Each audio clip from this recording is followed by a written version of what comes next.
യാൻഷി അവന്റെ അസിസ്റ്റന്റിന്റെ അടുത്തേക്ക് ചെന്നിട്ട് യുൻഷിയെ വളരെ സൂക്ഷ്മമായി നിരീക്ഷിക്കാനും അവസരം കിട്ടിയാൽ അവൾ എന്തെങ്കിലും ഒളിപ്പിക്കുന്നുണ്ടോ എന്ന് ശ്രദ്ധിക്കാനും ഒക്കെ നിർദ്ദേശങ്ങൾ നൽകുന്നുണ്ട്. അടുത്ത ദിവസം തന്നെ യാൻഷി ഗോസ് മാർക്കറ്റിൽ പോയി പാഞ്ചിയെ കാണുന്നു. യുൻഷിയുടെ സ്വന്തം സ്ഥലമായ ജംഗ്ഷനിലേക്ക് പോയി അവിടെ നിന്ന് ആരെയോ കൂട്ടിക്കൊണ്ട് വരാൻ പറ്റുമോ എന്ന് റിക്വസ്റ്റ് ചെയ്തുകൊണ്ടാണ് അവൾ വന്നിരിക്കുന്നത്.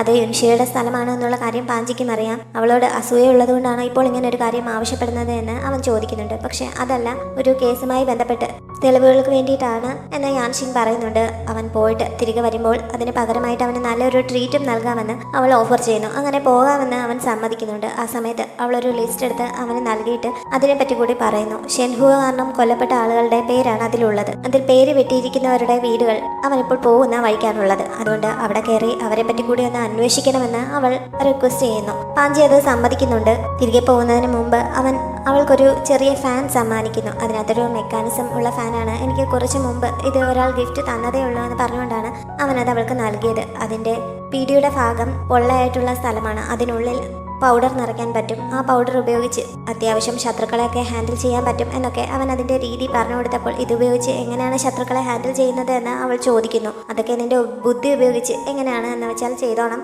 ഇങ്ങനെയുള്ള ഒളി ആയുധങ്ങളൊക്കെ ഉപയോഗിക്കുന്നത് ഓരോരുത്തരുടെ ബുദ്ധിക്കനുസരിച്ചാണ് എന്ന് അവൻ പറയുന്നു. ഇത്ര വിലപിടിപ്പുള്ള ഒരു ഐറ്റം എന്തിനാണ് തനിക്ക് തരുന്നത് എന്ന് അവൾ ചോദിക്കുന്നുണ്ട്. അവളോട് ഇഷ്ടമുള്ളതുകൊണ്ടാണ് എന്നുള്ള കാര്യം അവൻ പറയുന്നില്ല. എന്തായാലും യാൻഷിങ് അത് സ്വീകരിക്കുന്നുണ്ട്. അതിനുള്ളിൽ ഇപ്പോൾ ഒരു പൗഡർ ഉണ്ട്. അത് ആരെയും കൊല്ലാൻ ശേഷിയുള്ള വിഷമല്ല, പക്ഷെ അതുപയോഗിച്ചാൽ ഒരാളെ മയക്കി കിടത്താൻ പറ്റും എന്നുള്ള മുന്നറിയിപ്പും അവൻ നൽകുന്നുണ്ട്. അവർ അങ്ങനെ സംസാരിച്ചുകൊണ്ടിരിക്കുന്ന സമയത്താണ് പുറത്ത് ആളുകൾ ജിങ്ഷു വർക്ക്ഷോപ്പിനെ പറ്റി സംസാരിക്കുന്നത് കേട്ടത്. അങ്ങനെ രണ്ടുപേരും എഴുന്നേറ്റ് എന്ന് ശ്രദ്ധിക്കുന്നു. ജിങ്ഷു വർക്ക്ഷോപ്പിൽ ഇപ്പോൾ എന്തൊക്കെയോ പ്രശ്നങ്ങൾ നടന്നുകൊണ്ടിരിക്കുകയാണ്. ഈയാമ്പാറ്റകൾ വരെ തങ്ങൾക്ക് സത്യം നേടിത്തരണം എന്ന് കരഞ്ഞുകൊണ്ട് അവിടെ വട്ടമിട്ട് പറക്കുകയാണ് എന്നൊക്കെയാണ് ആളുകൾ പറഞ്ഞുകൊണ്ട് നിന്നത്. അങ്ങനെ എൻ്റെ സത്യാവസ്ഥ അറിയാൻ വേണ്ടിയിട്ട് യാൻഷിങ് അങ്ങോട്ടേക്ക് പോകുന്നു. അവിടെ ഒരുപാട് ആളുകൾ വട്ടം കൂടി നിൽപ്പുണ്ടായിരുന്നു. പറഞ്ഞതുപോലെ തന്നെ കുറെ അധികം ഈയാമ്പാറ്റകൾ അവിടെ വട്ടമിട്ട് പറക്കുന്നുമുണ്ടായിരുന്നു. യാൻഷിങ് അവിടെ നിന്ന് തിരികെ പോകാൻ തുടങ്ങുമ്പോൾ ഷെന്തുവിൻ്റെ അസിസ്റ്റന്റ് കുറച്ച് മാറി അവിടെ നിൽക്കുന്നതും കാണുന്നുണ്ട്. അന്ന് രാത്രി ഷെന്തുവിനൊപ്പം ഭക്ഷണം കഴിക്കാനിരുന്ന സമയത്ത് അവൾ ജിങ്ഷു വർക്ക്ഷോപ്പിനെ പറ്റി സംസാരിക്കുന്നു. ആരും കാണാതെ രാത്രി അവൾ അവിടെ വരെ പോയിരുന്നു. പക്ഷെ പറയുന്നത് പോലെ പ്രേതത്തെയൊന്നും എനിക്ക് കാണാൻ പറ്റിയില്ല. ഇതൊക്കെ ജനങ്ങളുടെ വെറും സംസാരം മാത്രമാണെന്നാണ് തോന്നുന്നത്. ഇങ്ങോട്ടേക്ക് തിരികെ വരുന്ന വഴി എല്ലാ വീടുകളുടെയും വാതിൽ ഇതേപോലെ ഒരു ജെയ്ഡ് തൂക്കിയിട്ടിരിക്കുന്നത് കണ്ട് ഞാൻ അതിൽ നിന്ന് ഒരെണ്ണം എടുത്തുകൊണ്ട് വന്നതാണ് എന്ന് പറഞ്ഞ് അവൾ ഒരു ജെയ്ഡ് എടുത്ത് അവന്റെ മുന്നിൽ വെക്കുന്നു. രാത്രി തനിച്ച് അവിടെ പോകുന്നതിന് അവൾക്ക് പേടിയൊന്നും തോന്നിയില്ല എന്ന് അവൻ ചോദിക്കുന്നുണ്ട്. പേടിയുടെ ആവശ്യം എന്താണ്? ഇതൊക്കെ ആരോ പറഞ്ഞുണ്ടാക്കിയ കള്ളങ്ങൾ മാത്രമാണ് എന്ന് അവൾ പറയുന്നുണ്ട്. അന്ന് ഉച്ചയ്ക്ക് ശേഷം ജിങ്ഷു വർക്ക്ഷോപ്പിലുണ്ടായ സംഭവത്തെക്കുറിച്ചും അവൾ പറയുന്നു. ആ സമയത്ത് അവൻ്റെ അസിസ്റ്റന്റ് അവിടെ ഉണ്ടായിരുന്നിട്ടും അവൻ അതിനെപ്പറ്റി അന്വേഷിക്കാനോ പ്രതികരിക്കാനോ ഒന്നും തയ്യാറായില്ലല്ലോ. അതുകൊണ്ട് അങ്ങനെ ഒരു സംഭവം മനഃപൂർവ്വം ഷെന്തു ഉണ്ടാക്കിയതാണോ എന്ന് അവൾ ചോദിക്കുന്നു. ആദ്യം അവനത് സമ്മതിച്ചു കൊടുക്കുന്നില്ല. പക്ഷേ തെളിവുകൾ സഹിതം അവൾ പറഞ്ഞപ്പോൾ അവൻ ചിരിച്ചുകൊണ്ട് സമ്മതിക്കുന്നു. ഈ ജിങ്ഷു വർക്ക്ഷോപ്പിലെ കേസ് റീഓപ്പൺ ചെയ്യുന്നതിന് രാജ്ഞിയുടെ സപ്പോർട്ട് കിട്ടുന്നതിന് വേണ്ടി അവൻ മനഃപൂർവ്വം അങ്ങനെ ഒരു കാരണം ഉണ്ടാക്കിയതാണ്. അവൾ അത് മനസ്സിലാക്കിയതോർത്ത് അവൻ ചിരിക്കുന്നു. അവളും ചിരിക്കുന്നുണ്ട്. യാൻഷിങ് ഈ സമയത്ത് ഫുഡ് കഴിച്ചുകൊണ്ടിരിക്കുകയാണ്. അപ്പോഴാണ് അവളുടെ ഡ്രസ്സിന്റെ കൈക്കുള്ളിൽ ഒളിപ്പിച്ചിരുന്ന ഫാൻ അവൻ കാണുന്നത്. അങ്ങനെ അവൻ അതെടുത്ത് നോക്കുന്നുണ്ട്. അത് തുറന്ന് നോക്കുന്ന സമയത്ത് അതിലുണ്ടായിരുന്ന പൊടി അവളുടെ മുന്നിലിരുന്ന ഫുഡിലേക്ക് വീഴുന്നു. പക്ഷെ രണ്ടുപേരും അത് ശ്രദ്ധിക്കുന്നില്ല. ഫാൻ നശിപ്പിക്കരുത്, ഇതെനിക്കൊരാൾ തന്നതാണ് എന്ന് പറഞ്ഞ് യാൻഷിങ് അത് പിടിച്ചു വാങ്ങിക്കാൻ ശ്രമിക്കുന്നുണ്ട്. നീ ഇത്ര ടെൻഷൻ അടിച്ചത് തിരികെ വാങ്ങണമെങ്കിൽ ഇതാര് തന്നതാണ് ഷെന്തു അവളെ ചോദ്യം ചെയ്യാൻ തുടങ്ങുന്നു. ആ സമയത്ത് അവളുടെ മുഖം അവന്റെ തൊട്ടടുത്ത് എത്തിയിരുന്നതിനാൽ അവൻ കിസ് ചെയ്യാനെന്നോണം അവളുടെ അടുത്തേക്ക് ചെല്ലുന്നുണ്ട്. പക്ഷെ അവൻ തൊട്ടടുത്തെത്തിയപ്പോൾ യാൻഷിങ് പെട്ടെന്ന് ഒഴിഞ്ഞു മാറുന്നു. ചെന്തു ശരിക്കും നിരാശനാവുന്നുണ്ട്. യാൻഷിങ് കുറച്ച് മാറി നിന്നിട്ട് ഈ അടുത്ത ദിവസങ്ങളിൽ നീ എന്താണ് ഇങ്ങനെയൊക്കെ പെരുമാറുന്നത്? മുമ്പ് നീ ഇങ്ങനെയൊന്നും ആയിരുന്നില്ലല്ലോ.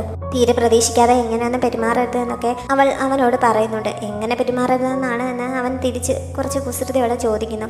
അതിനെന്തെങ്കിലും മറുപടി അറിയാതെ യാൻഷിങ് പെട്ടെന്ന് മുന്നിലുണ്ടായിരുന്ന ഫുഡ് എടുത്ത് കഴിക്കാൻ തുടങ്ങുന്നുണ്ട്. ഇന്ന് രാത്രി തനിച്ച് ജിങ്ഷു വർക്ക്ഷോപ്പിലേക്ക് പോയതുപോലെ ഇനി പോവരുത്. ഇന്ന് അവിടെ കാവലിന് ആളുണ്ടായിരുന്നതുകൊണ്ടാണ് നിനക്ക് അപകടമൊന്നും സംഭവിക്കാതിരുന്നത്.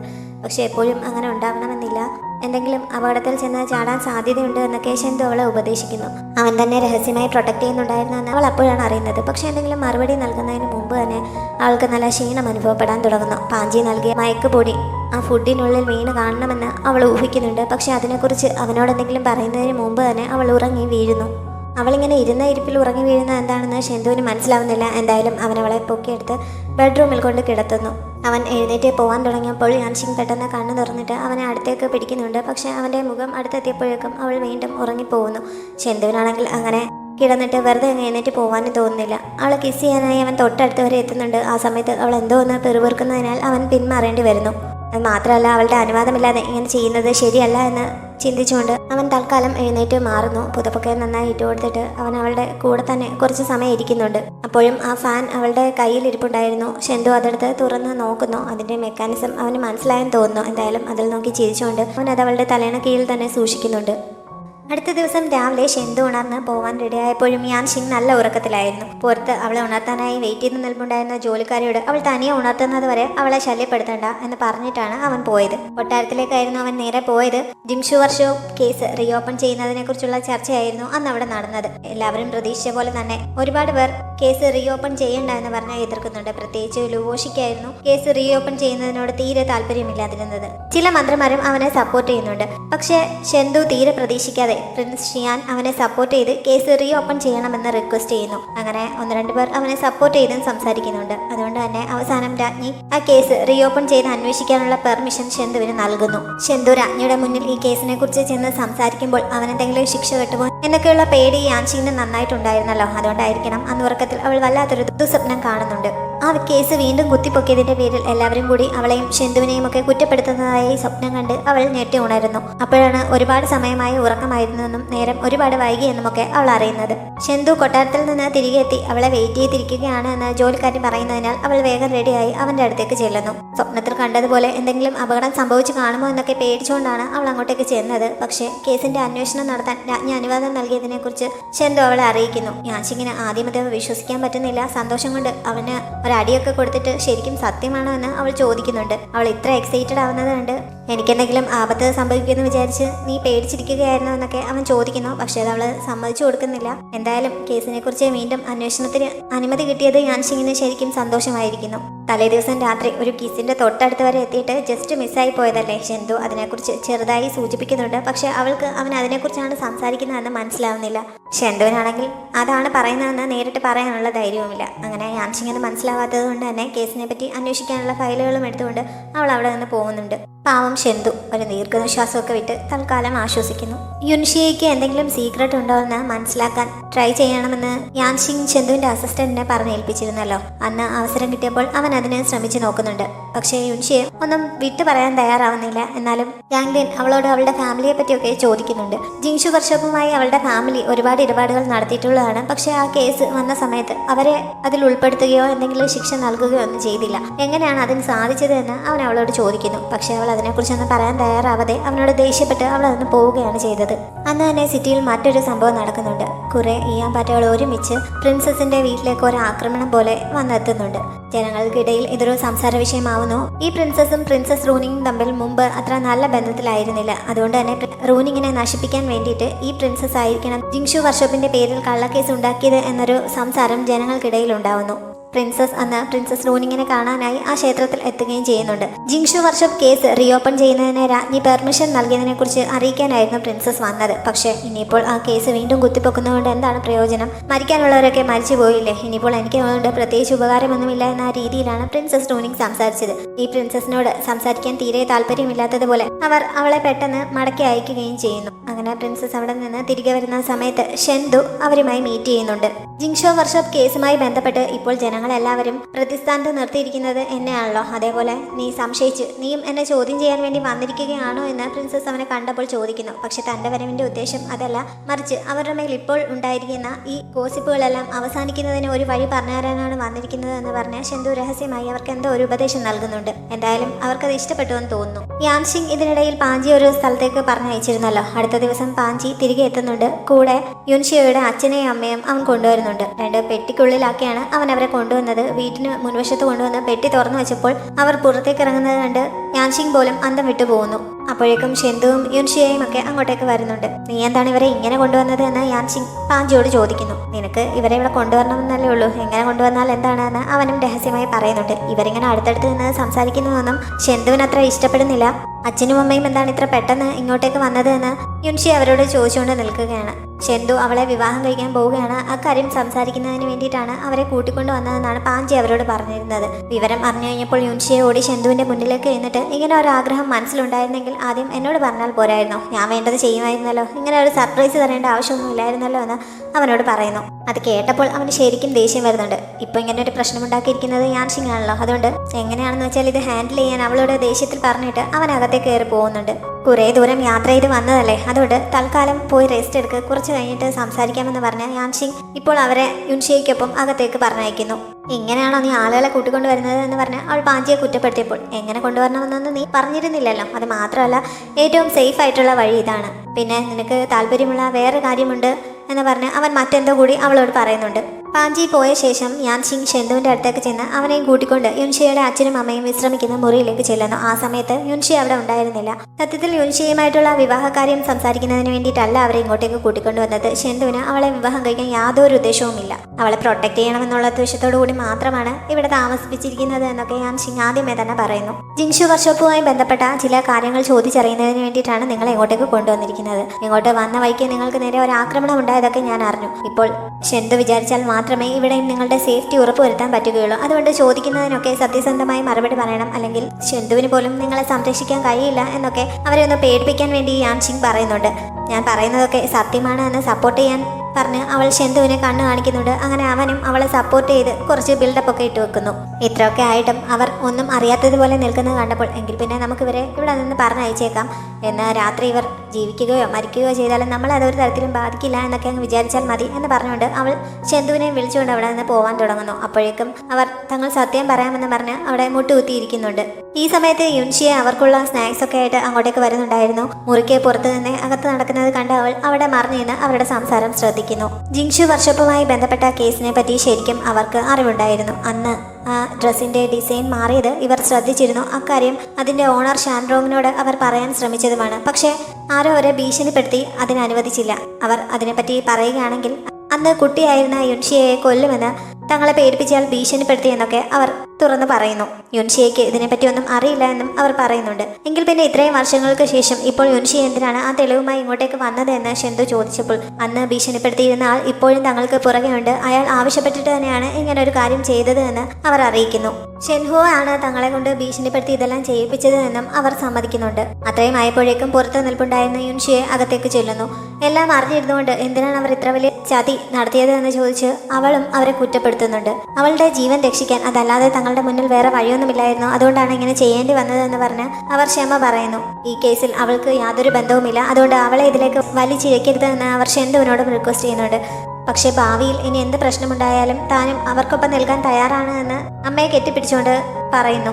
എന്തായാലും അവരുടെ കയ്യിൽ നിന്ന് കിട്ടിയ വിവരങ്ങളിൽ നിന്ന് യാൻഷിങ്ങിനും ഷെന്തുവിനും ഒരു കാര്യം മനസ്സിലാവുന്നുണ്ട്. ഷെൻഹുവോ ഇതുവരെ കൊല്ലപ്പെട്ടിട്ടില്ല. അവർ ഇപ്പോൾ പെട്ടെന്ന് മരണത്തിൽ നിന്ന് തിരികെ വന്നതൊന്നുമല്ല, അവർ അന്ന് മുതലേ തന്നെ ജീവനോടെ ഉണ്ടായിരുന്നു. പിന്നെ എന്തിനായിരിക്കണം ഇങ്ങനെ ഒരു തിരിച്ചുവരവിന്റെ കാര്യമൊക്കെ അവർ ജനങ്ങളിൽ പ്രചരിപ്പിക്കുന്നത് എന്ന് അവർ ചിന്തിക്കുന്നുണ്ട്. മിക്കവാറും കുറെ അധികം ഫോളോവേഴ്സിനെ കിട്ടുന്നതിനും ഈ ജിങ്ഷു വർക്ക്ഷോപ്പ് കേസ് എങ്ങനെയെങ്കിലും വീണ്ടും ഓപ്പൺ ചെയ്യിക്കുന്നതിനുമൊക്കെ വേണ്ടി ആയിരിക്കണം അവരിങ്ങനെയൊക്കെ ചെയ്യുന്നത് എന്ന് ഷെന്തു അഭിപ്രായപ്പെടുന്നുണ്ട്.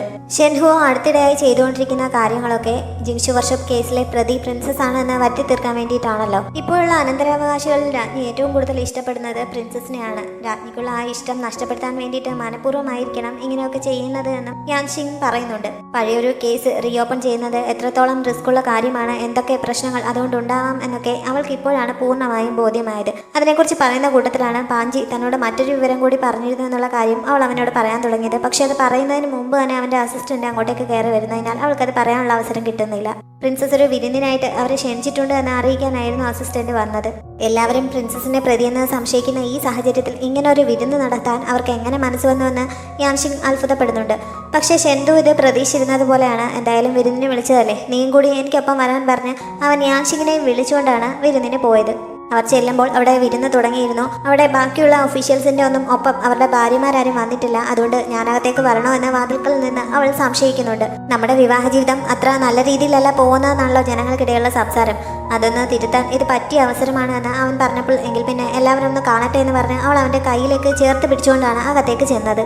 പ്രിൻസസ് അവരെ സ്വീകരിച്ചിരുത്തുന്നു. വാസ്തവത്തിൽ ഷെന്തു നേരത്തെ ഉപദേശിച്ചിട്ടാണ് പ്രിൻസസ് ഇപ്പോൾ ഇങ്ങനെ ഒരു വിരുന്ന് നടത്തിയത്. അതവൻ യാൻഷിങ്ങിനോടും പറഞ്ഞിരുന്നു. ഷെൻഹു ഈ സമയത്ത് എന്തെങ്കിലും ആക്ഷൻ എടുക്കും എന്നുള്ള പ്രതീക്ഷയിലാണ് അവൻ. അതുകൊണ്ട് തന്നെ യാൻഷിങ് ഹാളിനുള്ളിലൊക്കെ നിരീക്ഷിച്ചിട്ട് നീ പറയുന്നത് പോലെ ഷെൻഹുവോ ശരിക്കും എന്തെങ്കിലും പ്രവർത്തിക്കാൻ സാധ്യത ഉണ്ടോ എന്ന് അവനോട് ചോദിക്കുന്നു. പ്രിൻസസ് ആണ് കുറ്റക്കാരി എന്ന് വരുത്തി തീർക്കാനാണല്ലോ ഷെൻഹു ഇപ്പോൾ ശ്രമിച്ചുകൊണ്ടിരിക്കുന്നത്. അതുകൊണ്ട് കൂടുതൽ ഫോളോവേഴ്സിനെ കിട്ടാൻ വേണ്ടിയിട്ട് ഇന്ന് ഉറപ്പായിട്ടും അവൾ എന്തെങ്കിലും പ്രവർത്തിക്കുമെന്ന് ഷെൻഹു പറയുന്നു. ഇരിക്കുന്ന കൂട്ടത്തിലാണ് പ്രിൻസസിന്റെ മകൾ അങ്ങോട്ടേക്ക് വന്നത്. ജിയാൻ എന്നാണ് ഈ കുമാരിയുടെ പേര്. അവിടെ ഇരിക്കുന്ന ഗസ്റ്റുകൾ ആരും കുമാരിയെ മുമ്പ് കണ്ടിട്ടുണ്ടായിരുന്നില്ല. സിറ്റിക്ക് പുറത്ത് ഒരു സ്ഥലത്തായിരുന്നു കുമാരി ഇത്രയും നാൾ താമസിച്ചിരുന്നത്. ഇപ്പോൾ പ്രായപൂർത്തിയായി കഴിഞ്ഞപ്പോൾ രാജ്ഞിയുടെ നിർദ്ദേശപ്രകാരം തിരികെ കൊട്ടാരത്തിലേക്ക് വന്നതാണ്. കുമാരിയുടെ തിരിച്ചുവരവ് ആഘോഷിക്കുന്നതിന് വേണ്ടിയിട്ടാണ് ഇങ്ങനെ ഒരു വിരുന്ന് നടത്തുന്നത് എന്ന് പ്രിൻസസ് എല്ലാവരെയും അറിയിക്കുന്നു.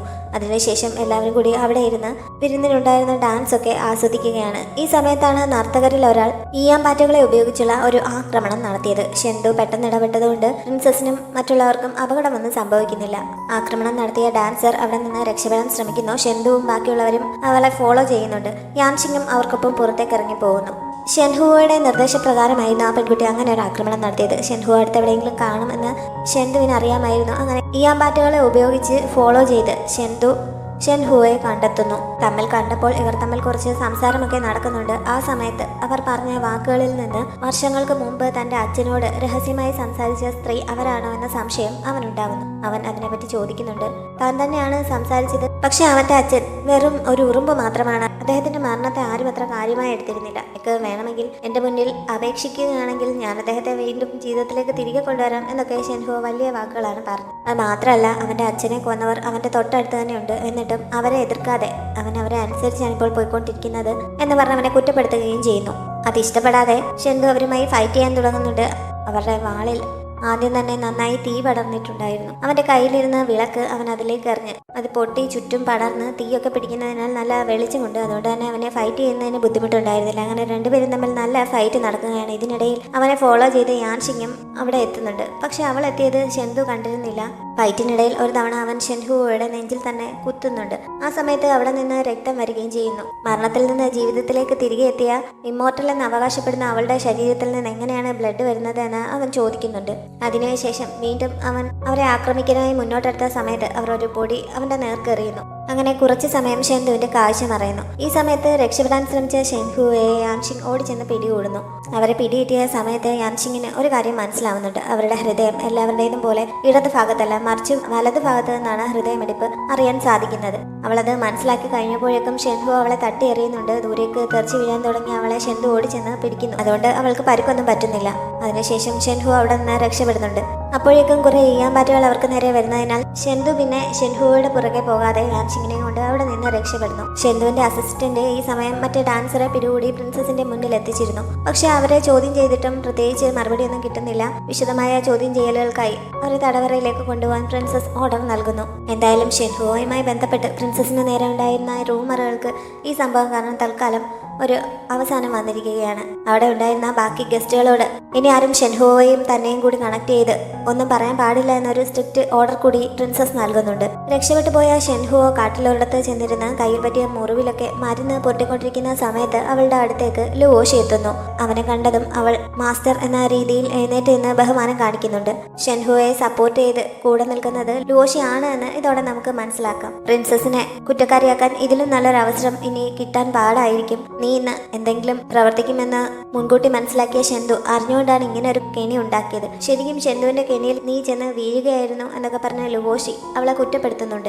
അങ്ങനെ ഷെൻതു വിചാരിച്ചതുപോലെ കാര്യങ്ങൾ നടക്കാൻ ഞാൻ ഒരിക്കലും അനുവദിക്കുകയില്ല. എന്തായാലും അവന്റെ പ്ലാൻ ഞാൻ തകർക്കും എന്നൊക്കെ ഷെൻഹു അപ്പോൾ പറയുന്നു. ഷെൻതു ഈ സമയം വീട്ടിലെത്തി യാൻഷിങ്ങിന്റെ കയ്യിൽ പറ്റിയ പരിക്കുകൾ പരിശോധിക്കുകയായിരുന്നു. ചെറുതായി അവളുടെ കൈക്കൊക്കെ പൊള്ളലേറ്റിട്ടുണ്ടായിരുന്നു. അവൻ അതിൽ മരുന്ന് പുരട്ടി കെട്ടിവെച്ചു കൊടുക്കുന്നു. ഷെൻഹുവയുടെ ഹൃദയത്തെക്കുറിച്ച് മനസ്സിലായ കാര്യവും യാൻഷിങ് അവനോട് പറയുന്നുണ്ട്. അത് മാത്രമല്ല, പാഞ്ചിയെ മുമ്പ് അവൾ യുൻഷിയുടെ നാട്ടിലേക്ക് അയച്ച സമയത്ത് പാഞ്ചി നടത്തിയ അന്വേഷണത്തിൽ നിന്ന് വർഷങ്ങൾക്ക് മുമ്പ് ഇങ്ങനെ ഷെൻഹുവയുടെ സെക്റ്റിലെ പരിക്കേറ്റ ഒരാളെ ഹൃദയം മാറ്റിവെക്കാൻ ഒരു വൈദ്യൻ സഹായിച്ചിട്ടുള്ളതായി പാഞ്ചിക്ക് വിവരം കിട്ടിയിരുന്നു. അതിനെപ്പറ്റി നേരത്തെ തന്നെ പാഞ്ചി അവളോട് പറഞ്ഞിരുന്നതാണ്. പക്ഷെ അത് ഷെൻതുവിനോട് പറയാൻ അവൾക്ക് ഇതുവരെ അവസരം കിട്ടിയിരുന്നില്ല. ഇപ്പോഴാണ് അവൾ അതിനെപ്പറ്റി പറയുന്നത്. അന്ന് ആ വൈദ്യൻ രക്ഷപ്പെടുത്തിയത് ഷെൻഹുവയെ തന്നെ ആയിരിക്കണം. സത്യത്തിൽ ഷെൻഹുവ വർഷങ്ങൾക്ക് മുമ്പ് മരിച്ചിരുന്നില്ല, ഇതുവരെയും ജീവനോടെ തന്നെ ഉണ്ടായിരുന്നുവെന്ന് കൺക്ലൂഷനിൽ എത്തുന്നുണ്ട്. ഈ സമയത്താണ് അവന്റെ അസിസ്റ്റന്റ് അകത്തേക്ക് വന്നിട്ട് അന്ന് രാവിലെ പല ഭാഗങ്ങളിലായി ഷെൻഹുവോ ഒരേ സമയം പ്രത്യക്ഷപ്പെട്ടതായി റിപ്പോർട്ട് കിട്ടിയിരിക്കുന്നു. അതോടെ ജനങ്ങൾ അവളോട് ഒന്നുകൂടി ആരാധന കൂടി ഇപ്പോൾ അവരുടെ സെക്ടിന് കൂടുതൽ പ്രാർത്ഥനയിലൊക്കെ ആണ് എന്നുള്ള വിവരങ്ങൾ പറഞ്ഞത്. കാര്യങ്ങൾ ഇത്രയൊക്കെ ആയിട്ടും ഷെൻഹുവോയ്ക്ക് പിന്മാറാൻ യാതൊരു ഉദ്ദേശവുമില്ല എന്ന് മനസ്സിലാവുന്ന ഷെന്തു സിറ്റി മുഴുവനായി അരിച്ചു പേർക്കി ഷെൻഹുവോയ്ക്ക് വേണ്ടിയുള്ള ഒരു തിരച്ചിൽ നടത്താൻ ഓർഡർ നൽകുന്നു. ഞാൻ ഷിങ്ങിന്റെ അടുത്ത് നിന്ന് പുറത്തേക്ക് പോകുന്ന സമയത്ത് അവളെ ഫുൾ ടൈം ചെക്ക് ചെയ്യാൻ ആരെങ്കിലും ഏർപ്പാടാക്കണം, തനിച്ച് എങ്ങോട്ടേക്കും അയക്കരുത് എന്നൊരു നിർദ്ദേശം കൂടി അവൻ അസിസ്റ്റന്റിന് നൽകുന്നുണ്ട്. പക്ഷെ അടുത്ത ദിവസം ഷെൻഹുവോയ്ക്ക് വേണ്ടിയുള്ള തിരച്ചിൽ ഊർജിതമായി നടക്കുന്നതിനിടയിൽ ഷെന്തു പുറത്തായിരുന്ന സമയത്ത് വീട്ടിലെ കാര്യസ്ഥനും അസിസ്റ്റന്റും എല്ലാം കൂടി അവന്റെ അടുത്തേക്ക് എത്തി യാൻ ഷിങ്ങിനെ ആരോ തട്ടിക്കൊണ്ടു പോയിരിക്കുന്നു എന്ന് അറിയിക്കുന്നു. അവരുടെ വീടിന് മുന്നിൽ അന്ന് ചില പ്രശ്നങ്ങൾ ഉണ്ടായിരുന്നു. എന്തൊക്കെ സംഭവിച്ചാലും വാതിൽ തുറക്കരുത് എന്നൊക്കെ ഓർഡർ നൽകിയിട്ടായിരുന്നു ഷെന്തു പോയത്. അങ്ങനെ കാര്യസ്ഥൻ വാതിൽ തുറക്കാൻ തയ്യാറാവാതെ നിൽക്കുന്ന സമയത്ത് ബഹളം കേട്ട് അങ്ങോട്ടേക്ക് എന്ന യാൻ ഷിങ് വാതിൽ തുറക്കാൻ അദ്ദേഹത്തോട് നിർദ്ദേശിക്കുന്നു. പുറത്ത് ഏതോ പാവങ്ങളെ ആരോ തല്ലി ചതയ്ക്കുന്നതിന്റെ ബഹളമാണ് അവർ കേട്ടുകൊണ്ടിരുന്നത്. അങ്ങനെ സാധാരണക്കാരെ ഉപദ്രവിക്കുന്നത് കണ്ടു നിൽക്കാൻ കഴിയില്ല എന്ന് പറഞ്ഞുകൊണ്ടാണ് അവൾ വാതിൽ തുറക്കാൻ പറഞ്ഞത്. അങ്ങനെ അവളുടെ നിർബന്ധപ്രകാരം വാതിൽ തുറക്കുന്നു. പക്ഷേ എല്ലാവരും കൂടി പുറത്തേക്ക് ഇറങ്ങിയ സമയത്ത് അവിടെയെങ്ങും ആരും ഉണ്ടായിരുന്നില്ലെന്ന് മാത്രമല്ല, അവിടെ നിറഞ്ഞു നിന്നിരുന്ന ഒരു പുക ശ്വസിച്ച് എല്ലാവരും മയങ്ങി വീഴുകയും ചെയ്യുന്നു. ബോധം നഷ്ടപ്പെട്ട യാൻഷിങ്ങിനെ ആരോ തട്ടിക്കൊണ്ടു പോവുകയും ചെയ്യുന്നുണ്ട്. വിവരം അറിഞ്ഞ ഉടൻ തന്നെ ഷെന്തു അവൾക്ക് വേണ്ടിയുള്ള തിരച്ചിൽ തുടങ്ങുന്നു. ഷെൻഹു ആയിരുന്നു യാൻഷിങ്ങിനെ തട്ടിക്കൊണ്ടുപോയത്. മുമ്പ് സാവയെയും ഹാനെയും കൊണ്ടുപോയി ഒരു തടവറയിലാക്കിയിരുന്നല്ലോ, അതേപോലെ ഒരു തടവറയ്ക്കുള്ളിലാണ് ഇപ്പോൾ യാൻഷിങ്ങിനെ അവൾ നിർത്തിയിരിക്കുന്നത്. അവിടെ കുറെ ആളുകളൊക്കെ കൂടിയിട്ടുണ്ട്. അവരുടെ ഇടയിൽ വന്ന് ഇതിന്റെ പുനർജന്മത്തെക്കുറിച്ച് കുറെ വാക്കുകളൊക്കെ പറഞ്ഞ ശേഷം ഒരു കത്തി അവർ സ്വന്തം നെഞ്ചിലേക്ക് കുത്തി ഇറക്കുന്നു. എന്നിട്ടും അവർക്ക് പ്രത്യേകിച്ചൊന്നും സംഭവിക്കുന്നില്ല. അത് കാരണം അവർക്ക് അത്ഭുത ശക്തികളുണ്ട് എന്ന് അവിടെ കൂടിയിരിക്കുന്നവരൊക്കെ വിശ്വസിക്കുന്നു. ഈ സമയത്ത് തന്നെ യാൻഷിങ്ങിനെ കവർ ചെയ്തിരുന്ന കാന്തനമൊക്കെ തകർന്നിട്ട് അവളെ എല്ലാവർക്കും കാണാൻ പറ്റുന്നുണ്ട്. അപ്പോഴേക്കും ഷെന്തുവും അങ്ങോട്ടേക്ക് എത്തുന്നു. അവൻ അവളെ രക്ഷപ്പെടുത്താൻ തുടങ്ങിയെങ്കിലും അവിടെ നിൽക്കുന്ന സമയത്ത് എന്തോ ഒരു അസ്വസ്ഥത അനുഭവപ്പെടുന്നുണ്ട്. അവിടെ നിൽക്കുന്നവരെ കൺട്രോൾ ചെയ്യാനായി എന്തോ ഒന്ന് ആ അന്തരീക്ഷത്തിലുണ്ട് എന്ന് അവന് മനസ്സിലാവുന്നു. അങ്ങനെ അവനൊന്ന് വീക്ക് ആവുന്നുണ്ട്. പക്ഷെ അധിക സമയം അവൻ അങ്ങനെ നിൽക്കുന്നില്ല. പെട്ടെന്ന് തന്നെ ശക്തി വീണ്ടെടുത്തിട്ട് അവൻ യാൻഷിങ്ങിനെ രക്ഷപ്പെടുത്താനായി തുടങ്ങുന്നു. ഈ സമയത്ത് ഷെൻഹുവോ അവനെ തടഞ്ഞുകൊണ്ട് അവന് നേരെ ആക്രമണം നടത്തുന്നുണ്ട്. അവർ തമ്മിൽ നല്ലൊരു ഫൈറ്റ് തന്നെ നടക്കുന്നു. അതിന്റെ അവസാനം ഷെൻഹുവയെ ചെറുതായി പരിക്കേൽപ്പിക്കുന്നുണ്ട്. അങ്ങനെ അവർ ദൂരേക്ക് തെറിച്ച് വീഴുന്നു. എന്നെ കൊല്ലാൻ സാധിക്കുമെന്ന് നീ വിചാരിക്കുന്നുണ്ടെങ്കിൽ അത് വെറുതെയാണ്. നിനക്കെന്നെ കൊല്ലാൻ കഴിയില്ല. അതുകൊണ്ട് ആ ആഗ്രഹം ഉപേക്ഷിക്കുന്നതാണ് നല്ലത് എന്നൊക്കെ ഷെൻഹു അവനോട് പറയുന്നു. നീ വെറും ഒരു മിറർ ഇമേജ് പേഴ്സൺ ആണ്, അല്ലാതെ ഇമ്മോർട്ടൽ അല്ല എന്ന് എനിക്കറിയാം. അതുകൊണ്ട് തന്നെ ഞാൻ എന്തായാലും എൻ്റെ ശ്രമം ഉപേക്ഷിക്കില്ല എന്ന് പറഞ്ഞ് അവൻ മുന്നോട്ട് പോകാൻ തുടങ്ങുന്നുണ്ടെങ്കിലും അപ്പോഴും അവന് ഒരു മയക്കം പോലെ അനുഭവപ്പെടുന്നു. അത് മാറാനായി അവൻ കയ്യിൽ കുറച്ച് മുറിവേൽപ്പിച്ച് രക്തം പുറത്തേക്ക് കളയുന്നുണ്ട്. ഇതിനിടയിൽ യാൻഷിങ് ഒന്ന് കണ്ണു തുറന്നെങ്കിലും അപ്പോഴേക്കും അവളുടെയും ബോധം നഷ്ടപ്പെടുന്നു. ഷെന്തുവിന്റെ ശ്രദ്ധ തെറ്റിക്കാനായി ഷെൻഹുവോ യാൻഷിങ്ങിനെ കെട്ടിയിരുന്ന കയർ ഒരു കത്തുകൊണ്ട് മുറിക്കുന്നുണ്ട്. അങ്ങനെ യാൻഷിങ് താഴേക്ക് വീഴാൻ തുടങ്ങുന്നു. അത് കണ്ട ഷെന്തു വേഗം അവളുടെ അടുത്തേക്ക് പാഞ്ഞു എന്ന് അവളെ കയ്യിൽ പിടിക്കുന്നുണ്ട്. യാൻഷിങ് ഈ സമയം കണ്ണു തുറന്ന് അവനെ ഒന്ന് നോക്കുന്നു. അങ്ങനെ അവന്റെ ശ്രദ്ധ അവളിലേക്ക് മാറിയ സമയത്ത് ഷെന്തുവിനെ ആക്രമിക്കുന്നു. ഒരു കുത്ത് അവന്റെ ശരീരത്തിൽ കൊള്ളുന്നുണ്ട്. എന്നാലും അവൻ ശക്തി വീണ്ടെടുത്ത് ഷെൻഹുവയെ തട്ടി ദൂരേക്ക് എറിഞ്ഞിട്ട് യാൻഷിങ്ങിനെ കൊണ്ട് മറുവശത്തേക്ക് ചാടുന്നു. രണ്ടു കൂട്ടരും മറിഞ്ഞ് താഴേക്ക് വീഴുന്നുണ്ട്. ഷെൻഹുവ വീണ്ടും എഴുന്നേറ്റ് അവന് നേരെ ആക്രമണം നടത്താനായി ചെല്ലുന്നുണ്ടെങ്കിലും അപ്പോഴേക്കും ഷെന്തു തന്റെ വാളുകൊണ്ട് അവരുടെ കഴുത്തിറക്കുന്നു. അതിനുശേഷം അവനും മയങ്ങി വീഴുന്നുണ്ട്. ഷെൻഹുവയുടെ ബോഡി ആ വെള്ളത്തിലേക്ക് വീഴുന്നു. പക്ഷേ യാൻഷിങ്ങിന് അതിന്റെ പുറകെ പോകാനുള്ള സമയമൊന്നും കിട്ടുന്നില്ല. ഷെന്തുവിനെ വിളിച്ചുണർത്താൻ അവൾ ശ്രമിക്കുന്നു. പക്ഷെ ഷെന്തുവിന് യാതൊരു അനക്കമില്ല. അങ്ങനെ യാൻഷിങ് അവന്റെ അടുത്തിരുന്ന് കരയാൻ തുടങ്ങുന്നുണ്ട്. ഉറക്കെ കരഞ്ഞുകൊണ്ട് അവൾ സഹായത്തിനായി വിളിക്കുകയാണ്. പക്ഷെ ഷെന്തുവിന്റെ അസിസ്റ്റന്റും കൂട്ടരും അവിടെ എത്തിയിട്ടില്ലാത്തതിനാൽ അവൾക്ക് കുറെ സമയം കാത്തിരിക്കേണ്ടി വരുന്നുണ്ട്. ഇതിനിടയിൽ ശക്തമായി മഴയും പെയ്യാൻ തുടങ്ങുന്നു. അങ്ങനെ കുറെ അധികം സമയം കഴിഞ്ഞപ്പോഴാണ് ജിംഗ്ലിനും കൂട്ടരും അവിടെ എത്തുന്നത്. എല്ലാവരും കൂടി ഷെന്തുവിനെ വേഗം താങ്ങിയെടുത്ത് കൊണ്ടുപോകുന്നു. ഇതേ സമയത്ത് മറ്റൊരു സ്ത്രീ അവിടെ മറിഞ്ഞു നിന്ന് അവരെ വാച്ച് ചെയ്യുന്നത് കാണിക്കുന്നുണ്ട്. പക്ഷെ അവരുടെ മുഖം വ്യക്തമല്ല. ഷെന്തുവിനെ വീട്ടിലെത്തിച്ച ശേഷം ജിംഗ്ലിൻ കൊട്ടാരം വൈദ്യനെ വിളിക്കാനായി പോകുന്നുണ്ട്. പക്ഷെ അതിശക്തമായ മഴ പെയ്യുന്നതിനാൽ അവൻ തിരികെ വരാൻ ഒരുപാട് വൈകുന്നു. യാൻഷിങ് ഷെന്തുവിന്റെ കൂടെ തന്നെ ഇരിക്കുകയാണ്. ബ്ലീഡിംഗ് നിൽക്കാത്തതിനാൽ കുറെ നേരം കാത്തിരുന്ന ശേഷം അവൾ തന്നെ ഫസ്റ്റ് എയ്ഡ് ചെയ്യാൻ തുടങ്ങുന്നു. ചൂടുവെള്ളവും കോട്ടൺ തുണിയും ഒക്കെ ഉപയോഗിച്ച് രക്തമൊക്കെ കുറെ ഒപ്പി മാറ്റിയ ശേഷം സ്റ്റിച്ചും അവൾ തന്നെ ചെയ്യാൻ തുടങ്ങുന്നുണ്ട്. സാധാരണ ഡെഡ് ബോഡി തുന്നിക്കെട്ടാനൊക്കെ ഉപയോഗിക്കുന്ന ആയുധങ്ങളാണ് അവളുടെ കൈവശം ഉണ്ടായിരുന്നത്. എന്നാലും എമർജൻസി സിറ്റുവേഷനിൽ അതൊന്നും നോക്കേണ്ട ആവശ്യമില്ല എന്ന് സ്വയം സമാധാനിപ്പിച്ചുകൊണ്ടാണ് അവൾ ആ സൂചിയും നൂലുമൊക്കെ ഉപയോഗിച്ച് അവന്റെ ശരീരം തുന്നിക്കെട്ടാൻ തുടങ്ങിയത്. അങ്ങനെ അവൾ തന്നെയാണ് അവന്റെ മുറിവിൽ സ്റ്റിച്ചിട്ടത്. അവൾ അത് ചെയ്തു കഴിഞ്ഞപ്പോഴും കൊട്ടാരം വൈദ്യൻ എത്തിയിരുന്നില്ല. ചെയ്തതിലൊന്നും കുഴപ്പമില്ല എന്ന് ഉറപ്പിക്കാൻ വേണ്ടി എത്രയും പെട്ടെന്ന് വൈദ്യനെ അവിടെ എത്തിക്കാൻ അവൾ കാര്യസ്ഥന് നിർദ്ദേശം നൽകുന്നുണ്ട്. അതിനുശേഷം കരഞ്ഞുകൊണ്ട് അവന്റെ അടുത്ത് തന്നെ ഇരിക്കുന്നു. ഷെൻഹുവയെ കൊന്ന സ്ഥലത്ത് ഒരു മുഖംമൂടി ധരിച്ച സ്ത്രീയെ നമ്മൾ നേരത്തെ കണ്ടിരുന്നല്ലോ. അവർ ഷെൻഹുവയുടെ ബോഡി തിരികെ കൊണ്ടുവന്നിരുന്നു. അവിടേക്ക് ലുവോഷി കാണാൻ എത്തുന്നുണ്ട്. അവർ തമ്മിലുള്ള കണക്ഷൻ എന്താണെന്നൊന്നും ഇപ്പോൾ പറയുന്നില്ല. എന്തായാലും ഷെൻഹുവയുടെ മരണത്തിൽ രണ്ടുപേരും അതിയായി ദുഃഖിക്കുന്നുണ്ട്. ഇതിന് ഷെൻതുവിനോട് പകരം വീട്ടുമെന്നൊക്കെ ലുവോഷി അപ്പോൾ അവിടെ നിന്ന് പറയുകയും ചെയ്യുന്നു.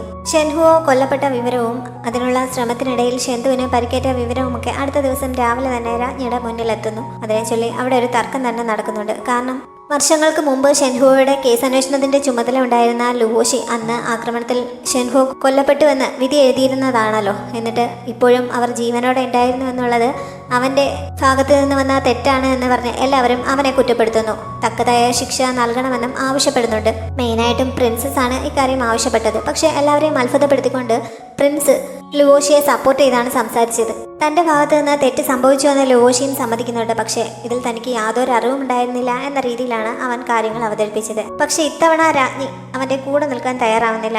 ഷെൻതുവിന് പരിക്ക് പറ്റിയെങ്കിലും ഷെൻഹുവയെ പിടിച്ചു എന്നുള്ളതിന്റെ റിപ്പോർട്ട് മാഡം ഷൂ വഴി അവൻ അവിടെ എത്തിച്ചിരുന്നു. ഷെൻഹു ഒരു മിറർ ഇമേജ് പേഴ്സൺ ആണ് എന്നുള്ള കാര്യവും റിപ്പോർട്ടിൽ വ്യക്തമാക്കിയിരുന്നു. പണ്ട് കേസ് അന്വേഷിച്ചിരുന്ന ലുവോഷിക്ക് അതൊന്നും കണ്ടെത്താൻ കഴിയാതിരുന്നത് അവന്റെ മിടുക്കിന്റെ കുറവാണ് എന്ന് പറഞ്ഞ് പ്രിൻസസ് വീണ്ടും അവനെ കുറ്റപ്പെടുത്തുന്നു. തന്റെ ഭാഗത്ത് നിന്ന് വീഴ്ച സംഭവിച്ചുവെന്ന് അവസാനം ലുവോഷിക്ക് സമ്മതിക്കേണ്ടി വരുന്നുണ്ട്. പക്ഷേ രാജ്ഞി അവനെ കടുത്ത ശിക്ഷയൊന്നും നൽകുന്നില്ല. അവന്റെ 1 വർഷത്തെ ശമ്പളം വെട്ടിക്കുറയ്ക്കുക മാത്രമാണ് ചെയ്തത്. ഷെൻതുവിന് പെട്ടെന്ന് അസുഖം ഭേദപ്പെടാൻ വേണ്ടിയിട്ട് കൊട്ടാരത്തിൽ നിന്ന് വേണ്ട സൗകര്യങ്ങളെല്ലാം ചെയ്തു കൊടുക്കാനും രാജ്ഞി ഓർഡർ നൽകുന്നുണ്ട്. ലുവോഷിക്ക് ഇത്ര ചെറിയ ശിക്ഷ നൽകിയതിൽ പ്രിൻസസിന് എതിർപ്പുണ്ട്. പക്ഷേ രാജ്ഞിയുടെ തീരുമാനത്തെ ചോദ്യം ചെയ്യാൻ പറ്റില്ലല്ലോ.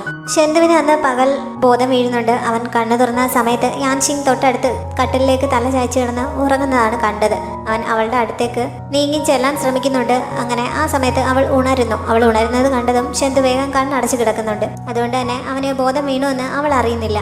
അവൻ അപ്പോഴും മയങ്ങുകയാണ് എന്ന ധാരണയിൽ അവൾ അവന്റെ അടുത്തിരുന്ന് സംസാരിക്കാൻ തുടങ്ങുന്നുണ്ട്. കുട്ടിക്കാലത്ത് അവന്റെ അച്ഛന് സംഭവിച്ച കേസിനെ പറ്റി അന്വേഷിച്ച് അതിന്റെ സത്യാവസ്ഥ പുറത്തു കൊണ്ടുവരാമെന്ന് അവൾ അവന് വാക്ക് കൊടുത്തിരുന്നതാണ്. അത് ഇതുവരെ ചെയ്യാൻ കഴിഞ്ഞില്ല. അതുകൊണ്ട് നീ ഉറപ്പായും ഉണരണം എന്നവൾ പറയുന്നു.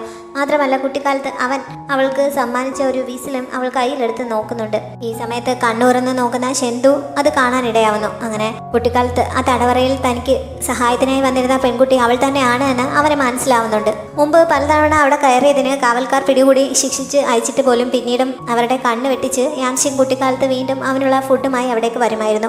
അങ്ങനെ ഒരു തവണ രാത്രി അവൾ ഒരുപാട് റിസ്ക് എടുത്ത് അവന് വേണ്ടി ഫുഡുമായി വന്ന ആ സമയത്താണ് അവൻ ആ വിസിൽ അവൾക്ക് സമ്മാനിച്ചത്. ഇങ്ങനെ ഫുഡ് കൊണ്ടുവരുന്നതിന് എനിക്ക് പ്രതിഫലമൊന്നും വേണ്ട എന്ന് പറഞ്ഞ് അവൾ എതിർത്തപ്പോൾ ഇത് എൻ്റെ അച്ഛൻ എനിക്ക് സമ്മാനിച്ചതാണ്, ഞങ്ങളുടെ കുടുംബത്തിന്റെ പേര് ഇതിലുണ്ട് എന്ന് പറഞ്ഞ് അവൻ ആ വിസിലിന്റെ മൂല്യം അവൾക്ക് കാണിച്ചു കൊടുക്കുന്നു. അങ്ങനെയാണ് അന്ന് അവളത് സ്വീകരിച്ചത്. ഇപ്പോഴും അതിന്റെ ഓർമ്മയ്ക്കായി അവളത് സൂക്ഷിച്ചു വെച്ചിരുന്നതാണ്. അന്ന് തന്നെ സഹായിച്ച പെൺകുട്ടി അവൾ തന്നെ ആയിരുന്നു എന്ന് അവൻ ഇപ്പോഴാണ് ഉറപ്പാവുന്നത്. ഇതുവരെ അത് തിരിച്ചറിയാൻ പറ്റാതെ പോയതിൽ അവന് നല്ല വിഷമം തോന്നുന്നുണ്ട്. പക്ഷേ ഈ സമയത്ത് അവനത് കണ്ടതായിട്ടോ അവളെ തിരിച്ചറിഞ്ഞതായിട്ടോ ഒന്നും ഭാവിക്കുന്നില്ല. മാത്രമല്ല അവൾ കാണുന്നതിന് മുമ്പ് വീണ്ടും കണ്ണടച്ച് കിടക്കുകയും ചെയ്യുന്നു. യാൻഷിങ് കുറച്ച് സമയം അവന്റെ അടുത്തിരുന്ന് സംസാരിച്ച ശേഷം അവന്റെ ഡ്രസ്സ് ഒന്ന് ചേഞ്ച് ചെയ്യിക്കാമെന്ന് കരുതി വേറെ ഡ്രസ്സൊക്കെ എടുത്തുകൊണ്ട് വരുന്നുണ്ട്. പക്ഷേ തൊട്ടടുത്ത് എത്തിക്കഴിഞ്ഞപ്പോൾ വേണോ വേണ്ടോ എന്ന് അവൾക്ക് സംശയമാവുന്നു. പിന്നെ ഒരുപാട് ഡെഡ് ബോഡികളൊക്കെ ഹാൻഡിൽ ചെയ്തിട്ടുള്ളതല്ലേ, പിന്നെ ഇവന്റെ ശരീരം കാണുന്നതിൽ എന്താണ് കുഴപ്പം എന്നൊക്കെ ചിന്തിച്ച് അവൾ അതിന് തയ്യാറെടുത്ത് അവനെ പിടിച്ച് എഴുന്നേൽപ്പിക്കാൻ ശ്രമിക്കുന്നു. ഈ സമയത്താണ് അവന്റെ തലയണക്കീഴിലിരുന്ന ഒരു ചെറിയ ബോക്സ് അവളുടെ ശ്രദ്ധയിൽപ്പെട്ടത്. അതെടുത്ത് നോക്കിയപ്പോൾ അതിൽ ഒരു കത്തിരിക്കുന്നത് അവൾ കാണുന്നു. അതിലെ ഹാൻഡ് റൈറ്റിംഗ് കണ്ടപ്പോൾ ഏതോ പെണ്ണുങ്ങൾ എഴുതിയതാണ് എന്ന് അവൾക്ക് മനസ്സിലാവുന്നുണ്ട്.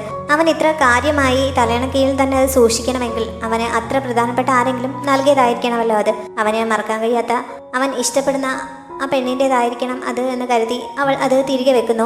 പക്ഷെ അങ്ങനെ ഒരു അജ്ഞാത ലവർ അവനുണ്ട് എന്നുള്ള ചിന്ത അവളെക്കുറിച്ച് വിഷമത്തിലാക്കുന്നുണ്ട്. അതുകൊണ്ട് തന്നെ 3 മാസം കഴിയുമ്പോൾ നിന്നെ ഡിവോഴ്സ് ചെയ്ത് ഞാൻ പോയിക്കോളാം, ഞാനൊരു ശല്യമാവില്ല എന്നൊക്കെ അവൾ അവിടെ ഇരുന്ന് പറയുന്നു. പക്ഷെ എന്തോ ഈ സമയത്തെല്ലാം ഉണർന്ന് കിടക്കുകയായതുകൊണ്ട് ഇത് കേട്ട് ആകെ ടെൻഷൻ ആവുന്നുണ്ട്. പക്ഷെ അവനെ പ്രതികരിക്കാൻ പറ്റില്ലല്ലോ. ഈ സമയത്താണ് വാതിൽക്കൽ ഇത് കേട്ടുകൊണ്ട് ചുച്ചു എത്തിയത്. അങ്ങനെ ഇവർ തമ്മിലുള്ള ഡിവോഴ്സിന്റെ ഡീലിനെ പറ്റി ചുച്ചുവും അറിയുന്നു.